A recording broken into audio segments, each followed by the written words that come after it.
Bacaan Alkitab kita pada hari ini diambil dari Mazmur pasal 4, ayat yang pertama sampai dengan ayat yang ke-9, yang demikian bunyinya. Untuk pemimpin biduan dengan permainan kecapi, Mazmur Daud.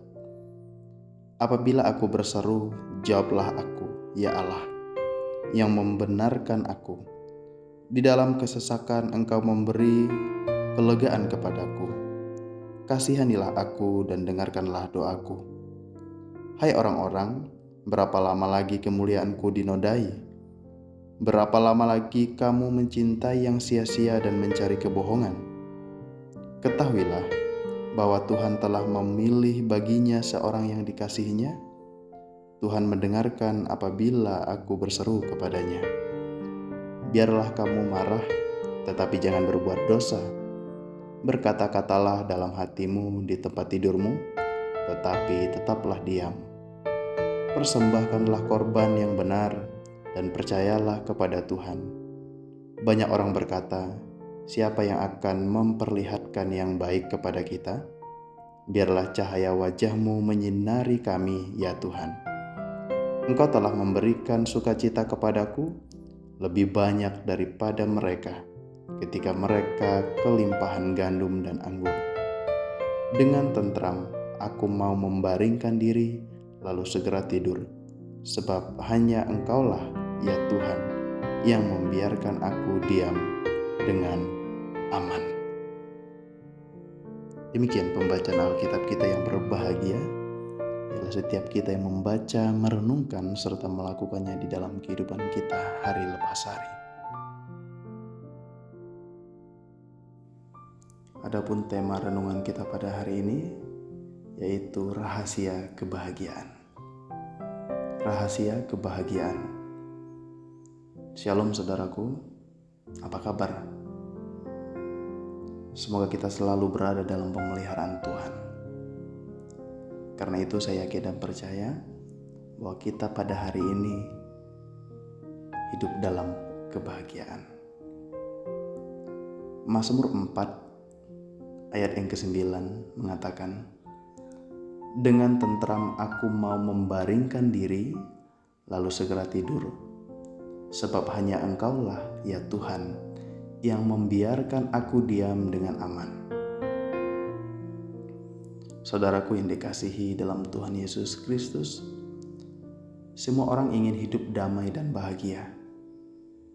Saya yakin dan percaya tidak ada di antara kita yang mau hidup dalam situasi yang tidak menyenangkan. Pasti setiap kita ingin hidup damai dan bahagia. Orang-orang memilih cara mereka sendiri untuk merasakan kebahagiaan. Bahkan ada banyak buku yang menuliskan dan banyak motivator atau orang-orang bijak mengatakan tentang jalan menuju kebahagiaan. Hal ini menunjukkan bagaimana kebahagiaan adalah salah satu unsur terpenting dalam hidup kita. Kali ini kita akan belajar dengan salah satu tokoh Alkitab yang sangat terkenal, yaitu Raja Daud. Raja Daud adalah seorang yang berjalan sangat dekat dengan Tuhan. Dia suka memuji dan menyembah Tuhan. Dia sedang menghadapi tantangan besar dalam hidupnya. Ia harus menanggung tanggung jawab sebagai seorang raja atas Israel. Tentu sebuah tanggung jawab yang besar. Ia harus melarikan diri dari pemberontakan Absalom anaknya. Sehingga Daud hidup dalam pelarian. Namun luar biasanya Daud, dia masih dapat berkata bahwa dia masih bisa berbaring dan tidur dengan tenang. Pertanyaannya, mengapa Daud bisa sesantai itu? Andai kata hal demikian terjadi pada kita, apa mungkin kita dapat tenangnya? Atau jangan-jangan kita sudah mengalami stres berat, menyalahkan keadaan, dan mungkin tidak dapat lagi berdoa kepada Tuhan. Ternyata saudaraku, yang membuat Daud masih tetap tenang karena dia tahu rahasia kebahagiaan sejati. Rahasia kebahagiaan sejati yang Daud pahami adalah dia menyerahkan hati dan hidupnya kepada Tuhan. Jalan rahasia Daud untuk kebahagiaan adalah jalan yang sangat bisa kita tapaki. Ketika kita diperhadapkan dengan berbagai tantangan dan pergumulan hidup, datanglah pada Tuhan. Jangan buru-buru datang kepada tetangga atau kepada manusia. Nanti bukannya selesai masalah kita, malah jadi makin menjamur persoalannya. Saudaraku, kita belajar hari ini dari Daud. Rahasia kebahagiaan sejati dimulai dari hati kita. Berikan hati kita melekat kepada Tuhan, dan biarkan Tuhan memenuhi tujuannya dalam hidup kita. Yakinlah saudaraku, karena Tuhan adalah pencipta kita, Dia pasti tahu apa yang terbaik untuk kita. Ketika kita menyerahkan hati dan hidup kita kepada Tuhan, hati kita akan menemukan kedamaian yang sempurna.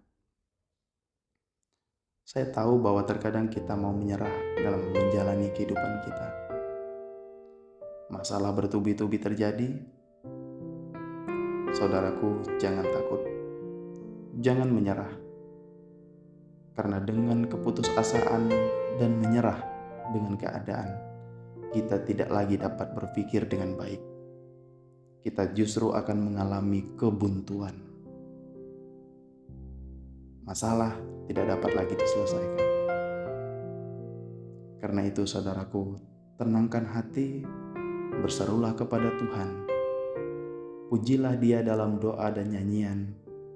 Karena dengan hati dan pikiran yang tenang, kita dapat dimampukan keluar dari setiap pergumulan kita.